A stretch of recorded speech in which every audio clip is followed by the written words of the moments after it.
my favorite memories at Knight Stadium are definitely the fans that pass through the gates.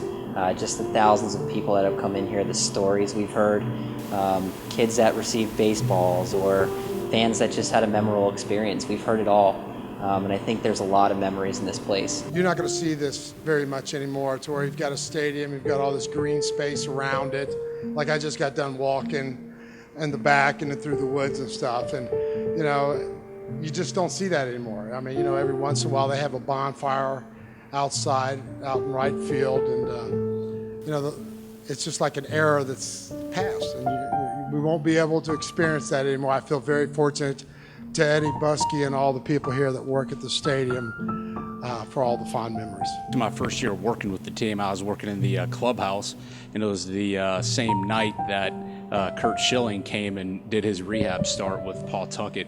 And other than July 4th, which I've seen about 7 July 4th games here, it was probably the most busiest game I've seen outside of those games.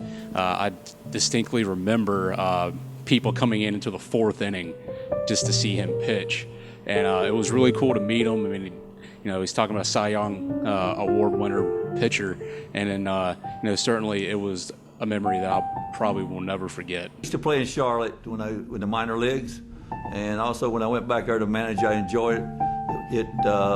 It was not far from where I grew up and lived in Virginia, and I enjoyed the people, but most of all I remember that we had a tremendous club. I was a big fan of Willie Stargell as a kid, and he was here as a scout for the Atlanta Braves.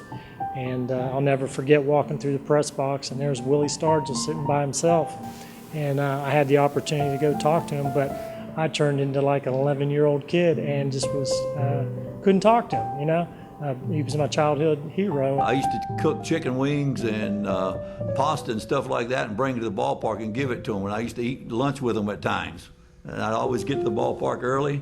And I used to spend a lot of time with the people that worked around the park, grounds crew and everything. I think I'll miss, you know, the most I'll miss about it is, you know, where it's at. You know, a lot of people, even, you know, I'm on the away team now, you know, and we're like, oh, we're playing not around really anything, you know, and you go back to the hotel and we're around the mall and stuff.